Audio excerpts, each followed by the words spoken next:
Please do something. I cried out in desperation, but both my mother-in-law and husband ignored me. They didn't even look at me as I stood there, covered in blood. They seemed more worried about the scary dog that had bitten me and whether the floor was dirty. Left with no choice, I called an ambulance myself and was taken away alone. I couldn't stop crying during the ride to the hospital. After a while, my husband called. He was yelling in a panic. "Hey, turn the ambulance around. My mother is. My name is Julie Andrews, and I'm 37 years old. 5 years ago, a friend dragged me to a mixer, a social gathering with civil servants. She insisted, 'Julie, you're coming, right?' That's where I met my husband, Scott, who is 5 years younger than me. My dad is a judo instructor and my mom teaches physical education. I grew up in a family that was all about sports, with 2 older brothers who all have black belts in judo. This made me a bit of a tomboy. Scott, on the other hand, was completely different. When we first met, his shirt buttons were mismatched, and he stumbled over his words during the toast. He was a nice guy, not a bad person at all, but he seemed to try hard and still couldn't get things quite right. I found this side of Scott sweet, and it brought out my caring side. We went on a few dates, and it was actually me who suggested we start dating. Scott had a way of calming my naturally short temper. Before I knew it, I started thinking I wanted to be with him forever. On the first anniversary of our relationship, I proposed to him. I said, "I'll take care of you for the rest of your life, so let's get married." Tears filled his eyes as he replied, "Julie, that's supposed to be my line. Thank you for everything. Let's continue to take care of each other." And that's how we decided to get married. When Scott first met my parents, he was completely nervous around my strict father and 2 brothers. My mom tried to calm him down, saying, "There's no need to be scared, you know." But Scott replied loudly, "Yes," and his voice cracked, which made the whole family laugh. My father, though strict, said, "He seems a bit unsure of himself, but I can tell he put a lot of thought into the gifts he brought. And it's clear he really loves Julie, which makes me happy." After meeting my family, it was time to meet Scott's family. He told me that his father had passed away from cancer 3 years ago. His parents had struggled with infertility, and after 6 years of trying, they finally had Scott.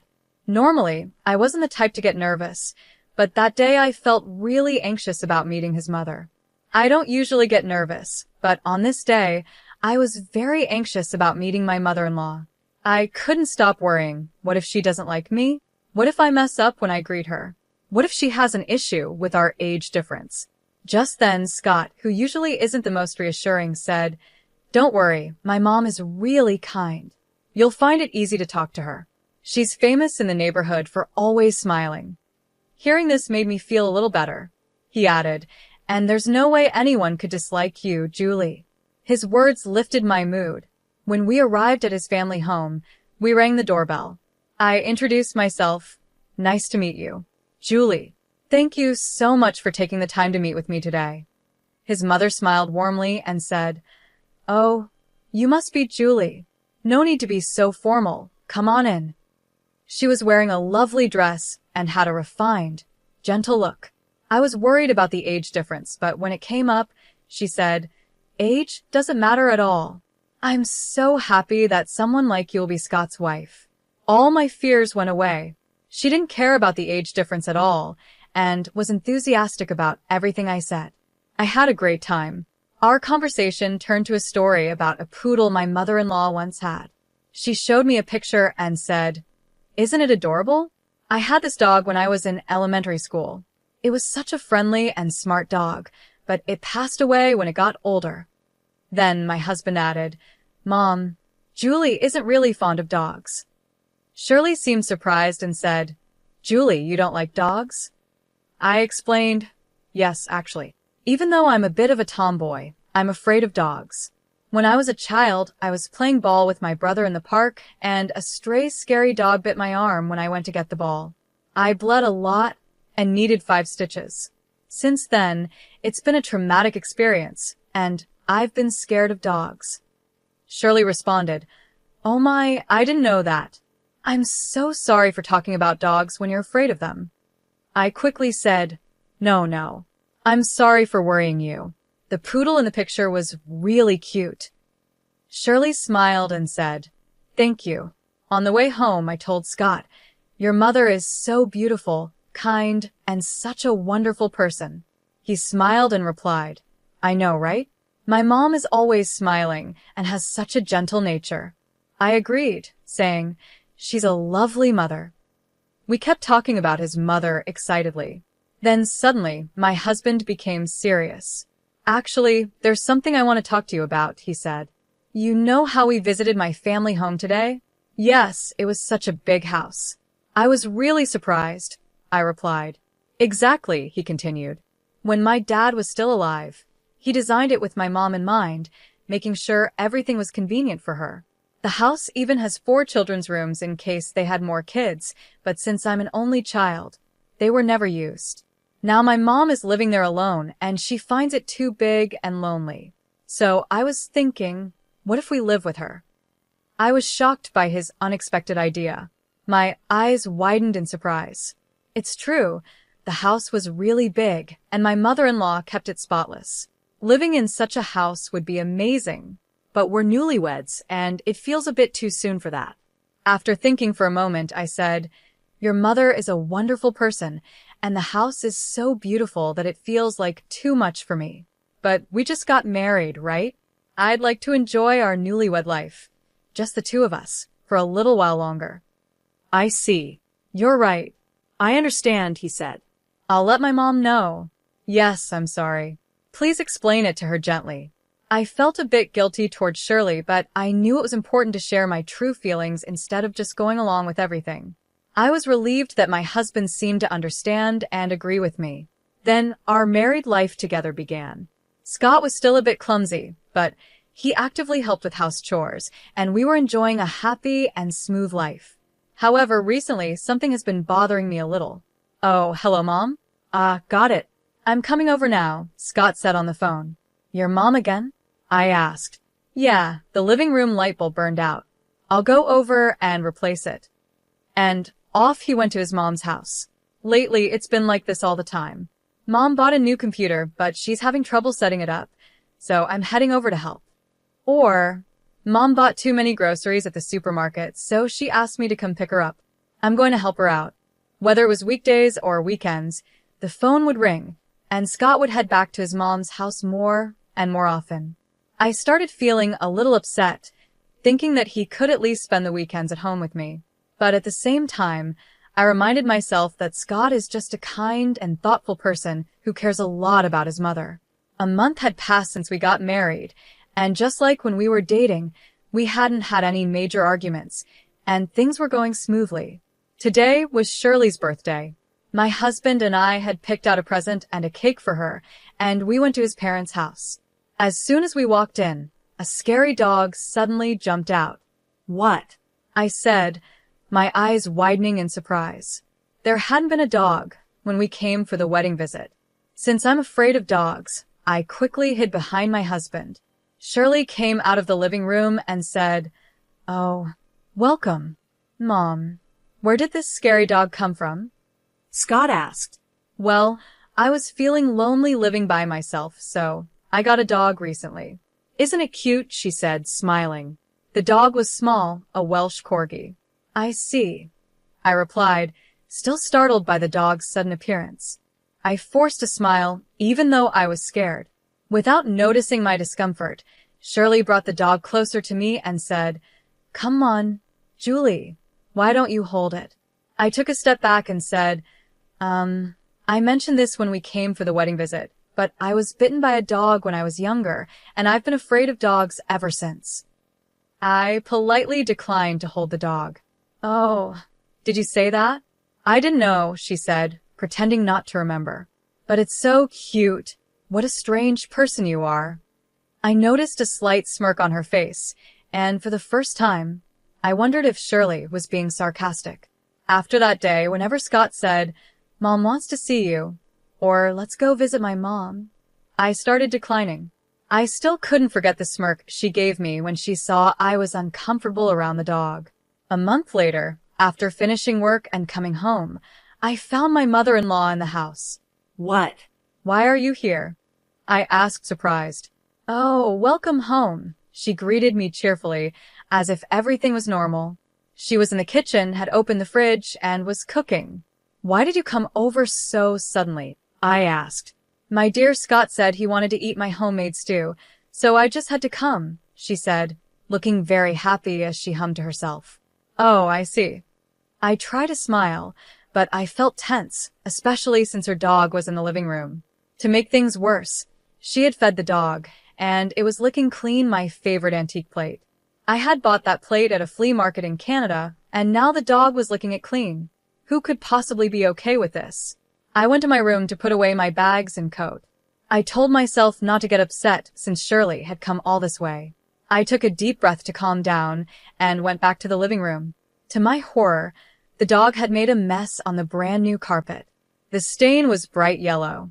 Oh no, the dog messed up the carpet. I shouted in a panic, but Shirley didn't seem to care. Oh dear, it made a mess right there. Huh, she said casually, not even bothering to scold the dog or clean it up. Knowing the stain would get worse if I didn't take care of it, I ended up cleaning it myself. I was usually calm, but this really frustrated me. Just then, I heard the door open, and my husband came home. The dog, hearing him, started barking loudly. Woof, woof. It barked until he came into the living room, and even the sound of the barking scared me. Once the dog saw it was my husband, it stopped, and I felt a bit of relief. The three of us sat down to eat the stew Shirley had made. Neither my husband nor Shirley bothered to put the dog in its cage, so it wandered around our feet, hoping for food. I felt tense and started trembling. Shirley noticed and said, "You really don't like dogs, do you, Julie? You look so scared. I brought the dog today to help you get over your fear."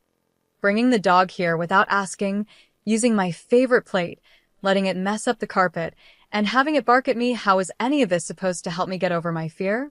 If anything, it made me hate dogs even more. In my mind, I was screaming, "If you really want to help, just put the dog in a cage or keep it away from me." But my husband didn't notice my discomfort at all. "Mom is so kind. She's really trying to help you, Julie," he said. I couldn't believe it. How was this kind? She was pretending to care, while actually making things worse for me. Then, to make things worse, my husband started to lecture me. "Julie, this isn't okay." What? "I'm the one at fault," I asked, shocked. "Mom has done all this for you, and yet you keep avoiding the dog. You won't even visit my parents' house because of the dog. You're not trying hard enough, Julie," my husband said. Since his mother was there, he started criticizing me more harshly than usual. I had no choice but to say, "I'm sorry," and apologize in front of my mother-in-law. I bit my lip, trying to hold back my frustration. After that, Shirley began coming to our house often, always bringing her dog. Each time, the dog would run around the house, making a mess. But Shirley never seemed to care or discipline the dog. These visits were stressing me out more and more. One day, I had enough. I gathered my courage and said, "Please, I've told you many times that I'm afraid of dogs. Can you stop bringing the dog here?" Shirley's face changed, and she suddenly looked angry. "I've been wondering," she snapped. "Are you using your fear of dogs as an excuse to avoid me, Julie? That's terrible." I was shocked and had no idea what she meant. But what surprised me even more was that my husband agreed with her. "Julie, that's too much. My mom has been thinking of you, and you've been avoiding her. That's really rude. Apologize to her." "Scott, Shirley, you both know I'm afraid of dogs, right? But you keep bringing the dog, and every time it makes a mess, I'm the one who has to clean it up. This is too much," I said, frustrated. Shirley frowned and said, "At least let me enjoy my time with the dog. You're too old to have kids anyway, so what's the harm?" I was stunned. "Is that what you really think?" I asked. "Isn't it true? You're already 37, and it's getting harder to have a baby at your age. But my son is only 32. He has his whole future ahead of him, but now he's stuck with an older, arrogant wife," she muttered. This was the same woman who once told me age didn't matter. Hearing her true feelings shocked me. I couldn't bear to have her around any longer, so I said, "Please, don't come here again."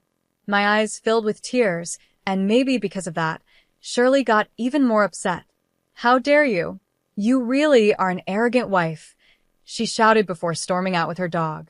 From that day on, I started feeling more and more resentment toward both my husband and Shirley. Ever since my husband defended her and blamed me, things between us had been tense, and we barely spoke to each other anymore. 2 weekends, my husband came to me with a serious look on his face. Julie, I'm sorry, he began. I was wrong too. I should have thought more about your feelings, Scott said. I felt relieved, thinking he finally understood how I felt. But then he added, let's go apologize to Mom now. What? Why should we do that? Was I wrong that day? I asked, confused. It's not about being right or wrong. Don't make Mom angry. Just apologize, please, he said. In the end, my husband didn't understand anything. He didn't care about my feelings at all. He took me to his parents' house against my will. When we got there, Shirley was waiting for me, hands on her hips. Shirley, I'm sorry about the other day, I said, as my husband had told me to, just to calm her down. But then she said, I'll forgive you if you hold the dog. That was it. I realized I couldn't reason with her. I had apologized, even though I wasn't wrong, and I had tried to meet her halfway many times. And this was her response? As I've said before, I can't do that, I replied firmly, keeping my cool. Shirley got angry and forcefully pushed the dog toward me. Ah!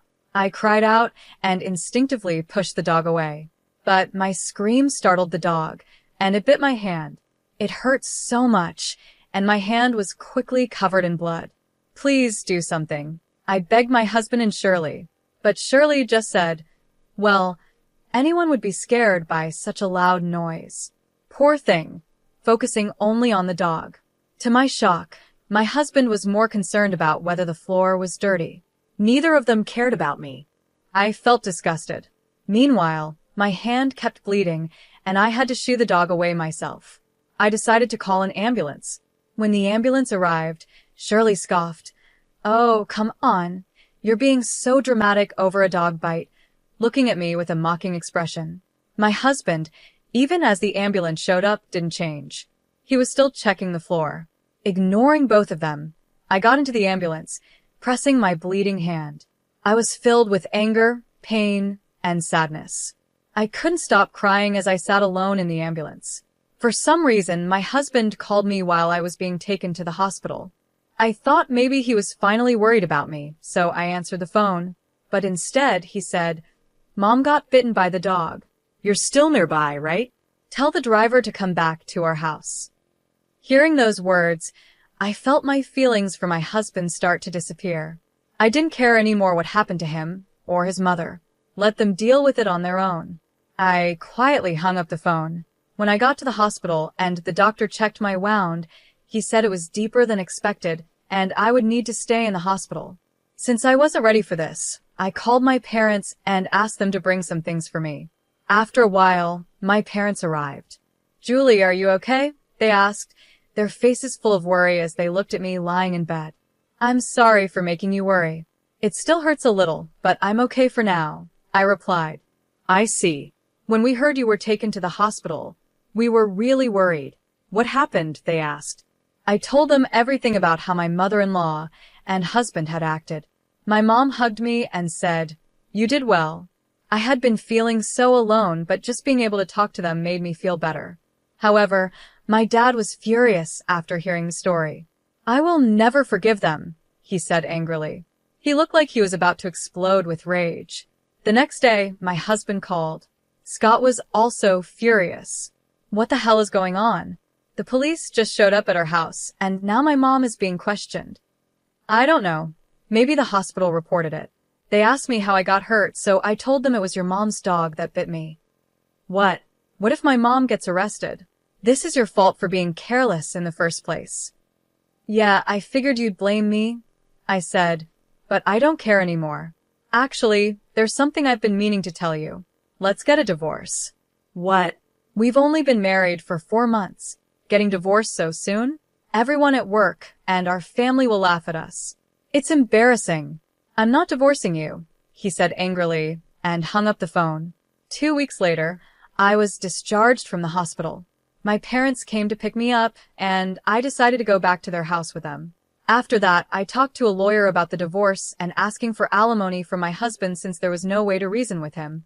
Even though my husband kept calling me, I ignored all his calls. Eventually, after missing another call, I got a text message from him saying, "I'm at the cafe near your parents' house. You better come." If he really wanted to talk, he could have come to the house, but he didn't. It was clear he didn't want to face my parents.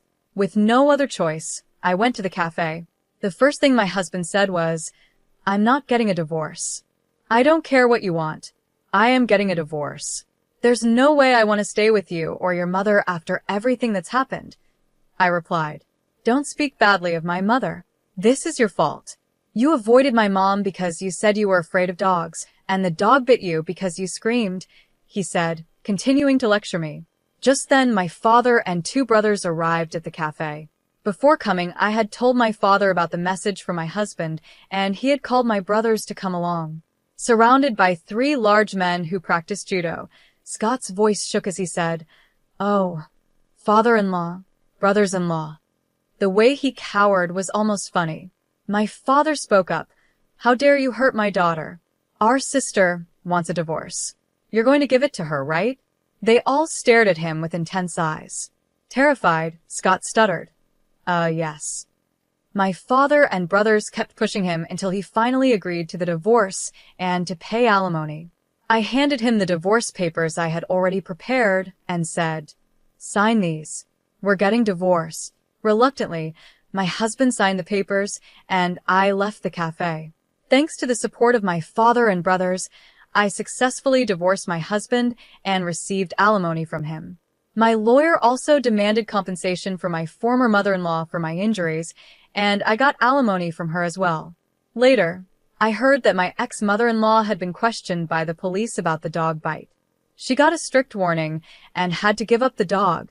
Apparently, she spoiled the dog so much that it started thinking it was stronger than humans.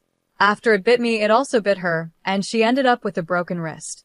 Now, she's living uncomfortably with limited use of her wrist. My ex-husband moved back to his parents' house. With his mother unable to use her wrist properly, she would ask, "Scott, can you help with the laundry? Can you cook for me?" But since Scott had never done housework before, he couldn't do anything on his own. This caused constant fights between them, with my ex-husband blaming her, saying, "It's your fault this happened in the first place." They began arguing regularly. Meanwhile, rumors spread among his relatives and coworkers that he got divorced because he treated me badly. His pride was hurt, and well, it served him right. I was the one who started those rumors.